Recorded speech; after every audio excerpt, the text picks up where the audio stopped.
한 주간의 IT 이슈를 브리핑해 드립니다. IT 이슈 위클리 지금 바로 시작하겠습니다. 네, 2021년 9월 13일에 방송이고요. 저는 스타트업 전문 컨설팅사 디토 파트너스 그룹의 최유환입니다. 자, 오늘도 한 가지 이슈를 한번 준비해 봤습니다.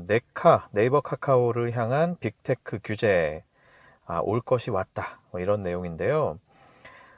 지난주 난리가 났었죠. 오는 25일부터 온라인 플랫폼에서 다른 금융사의 투자 상품을 비교 추천하는 것이 불가능해집니다. 이렇게 이제 정부에서 해석을 했습니다. 그래서 방침을 이제 확실하게 정한 건데, 자, 문제는 이제 2주 정도밖에 시간을 남겨놓지 않고 갑자기 정말 폭탄을 던지듯이 이렇게 이제 규제가 정해지면서 업계에서는 굉장히 놀랍고 당황스럽고 또 이제 반발도 많이 사고 이제 이러고 있는 상황인데요. 어쨌거나 그로 인해서 네이버 카카오의 주가가 폭락하는 그런 모습을 보였습니다. 아무래도 아시는 분들은 많이 아시겠습니다만 네이버 파이낸셜이나 카카오페이나 이런 식의 이제 핀테크 업체들이 대부분 가지고 있는 사업 모델이 어떻습니까? 다른 투자자들, 다른 금융사들의 투자 상품을 보여주는 큐레이션에서 잘 보여주고 추천해주고 그걸 통해서 가입하게 되면은 거기서 수수료를 먹는 그런 식의 사업 모델을 가지고 있었거든요. 이제 그러다 보니 네이버와 카카오의 핀테크 분야에서는 제대로 이제 매출을 만들기가 이제 쉽지 않은 이제 그런 상황이 온 것이죠. 자, 그러다 보니까 네이버 카카오가 전체적으로 주가 폭락을 했는데 특히 카카오에 조금 더 영향이 있었습니다. 자, 그게 왜 그럴까요? 왜냐하면 지금 금융에 대한 이런 규제가 지난주에 촉발이 돼서 이걸로 인해서 굉장히 한판 난리가 났지만 사실은 지금 큰 흐름이 특히나 네이버도 그렇지만 특히나 카카오를 향해서 굉장히 이제 칼끝을 겨누고 있는 그런 모양새가 되고 있습니다.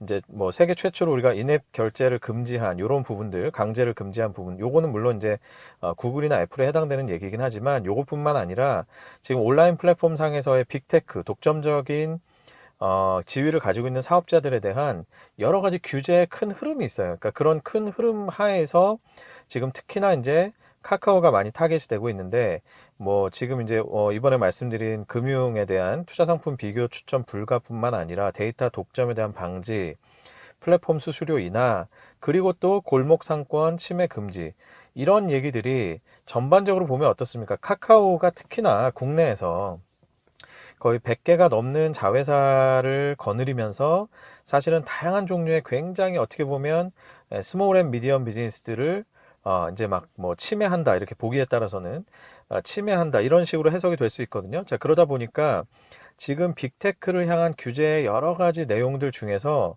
대부분이 사실은 카카오에 많이 해당이 되고 카카오의 직격탄이 되는 것이 사실입니다. 실제로 지난주에 발표됐던 이 투자 상품에 대한 비교 추천 불가 요게 바로 올해 지금 카카오페이가 상장을 준비하고 있었는데 이런 상장을 준비하고 있었던 상황에서 정말로 악재로서 작용이 된 것이죠. 그래서 또 이것뿐만 아니라 사실은 카카오 모빌리티의 택시 호출 가격에 대한 이제 인상이라든지 여러 가지 지금 타겟 이제 그 회자되는 것들이 이제 많이 되고 있죠.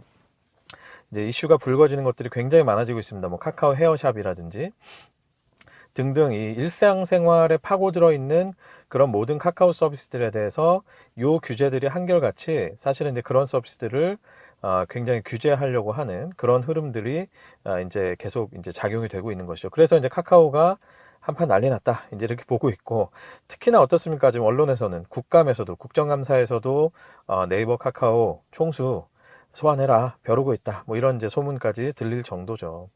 자, 근데 일부 언론에서는 왜 이렇게 갑자기 그러냐, 선거철 되니까, 국감 시즌 되니까 또 이러는 거 아니냐, 이제 이렇게 해석을 하고 있는데, 그것도 일면 맞긴 하겠죠. 실제로 그런 것들을 의식해서 움직였을 거란 생각도 들어요. 그리고 이제 물론 사업하는 사람들 입장에서는 그것 또한 하나의 어떤, 뭐랄까요, 환경이죠, 환경적인 변수이기 때문에, 우리가 불만을 제기한들 어떡하겠습니까? 그 사람들이 그렇게 움직이니까. 글쎄, 모르겠어요. 저는 이제 환경적 변수는 좀 냉정하게 봐야 된다라는 편이라서, 물론 우리가 불만을 제기할 수는 있겠지만, 그거 어떻게 하겠습니까? 그게 이제 그들의 고유한 권한이라고 볼 수도 있기 때문에. 하여튼 이제 그렇게 움직이고 있는 상황인데, 이제 문제는 뭐냐? 이게 대세적인 흐름이라는 거예요. 제가 보기에는 이렇습니다. 실제로 작년부터 쭉 이제 관련된 이슈들을 저도 팔로우를 하고 있는데, 미국이나 유럽, 동일하게 사실은 빅테크에 대한 규제를 엄청나게 이제 적용시키려고 굉장히 노력을 많이 하고 있죠.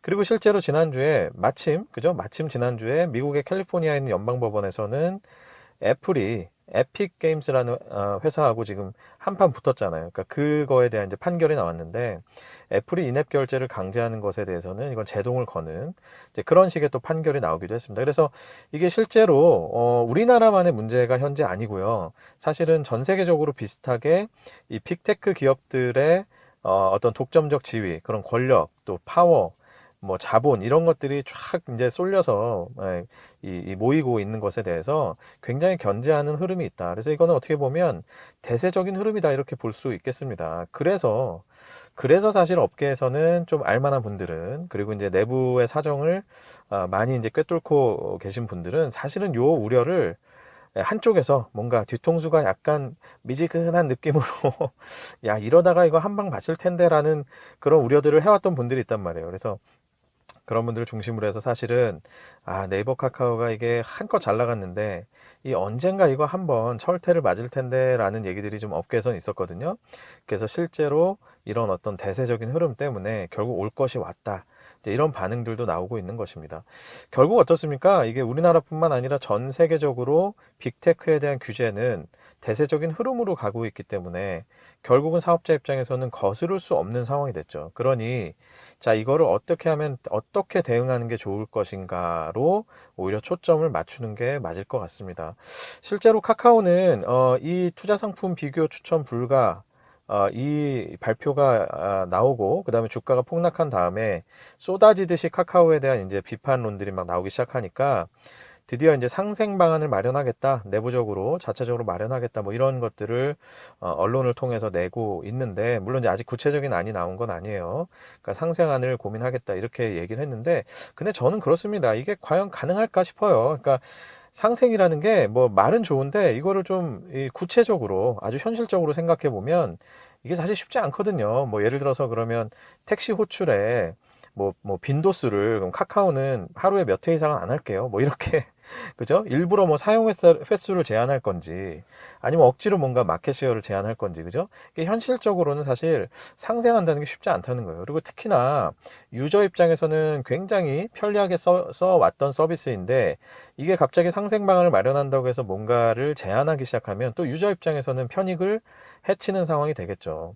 뭐 그렇다고 해서 뭐 예를 들어서 뭐 중소사업자들의 중소사업자가 아니죠. 예를 들면 택시면 택시 기사나 뭐 헤어샵이면 뭐 헤어샵이나 카카오 헤어면 뭐 헤어샵이나 이런 어떻게 보면 파트너사들 뭐라고 표현해야 될까? 하여튼 공급자들 이런 분들에 대한 수수료를 뭐 낮추거나 안 받겠다라고 할 수는 있는데 근데 그럼 뭐 그렇게 된다고 그게 해결되나요? 결국은 카카오 플랫폼에 대한 독점력은 오히려 더 강화되거나 유지될 텐데 과연 그런 상황이 진짜로 빅테크 규제라는 흐름에 맞는 대안이 될 것이냐. 제가 보기엔 뭐 수수료 인하 이런 거는 정말 그냥 뭐 어떻게 보면 뭐 미봉책이 될 가능성이 높다 이렇게 여겨지거든요.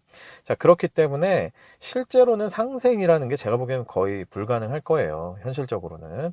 뭐 잠깐 피해갈 수는 있겠죠. 뭐 이번에 국감을 피해가고 뭐 하겠지만 결국 이 대세적인 흐름 하에서는 이렇게 미봉책을 들이밀어봤자 결국은 계속해서 문제가 될 거다라는 겁니다.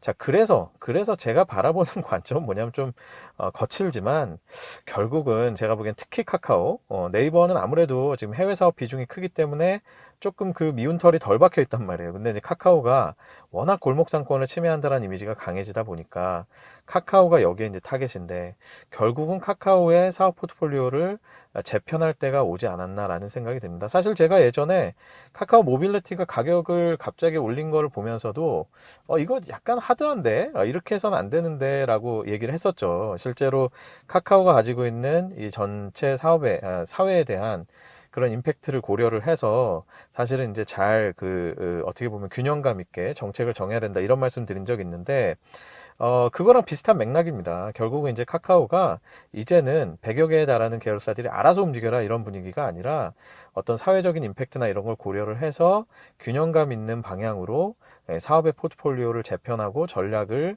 재편해야 될 때가 온 게 아닌가 그런 생각이 듭니다. 카카오가 어떻게 대응할지 한번 지켜봐야 될 것 같고요. 이런 규제의 흐름은 계속해서 이어질 거기 때문에 전체 어떤 온라인판 또 IT판에서 또 이런 것들이 어떻게 작용을 할지 또 이걸로 인해서 어떤 기회나 또 그죠? 어떤 위협이 있을지 계속해서 한번 지켜봐야 되겠습니다. 네, 오늘 방송 여기까지입니다. 유튜브와 페이스북, 애플 팟캐스트, 그리고 네이버 오디오 클립, 그리고 팟빵을 통해서 만나실 수 있습니다. 검색창에서 디토 파트너스 그룹을 검색해 보십시오. 자, 한 주간 건강하시고요. 예, 추석을 앞두고 있습니다. 예, 분주하실 텐데 건강 유의하시기 바랍니다. 저도 역시 다음 주는 아마 추석이라 안 나올 것 같고 제가 다다음 주에 추석 이후에 건강한 모습으로 뵙도록 하겠습니다. 여러분 감사합니다.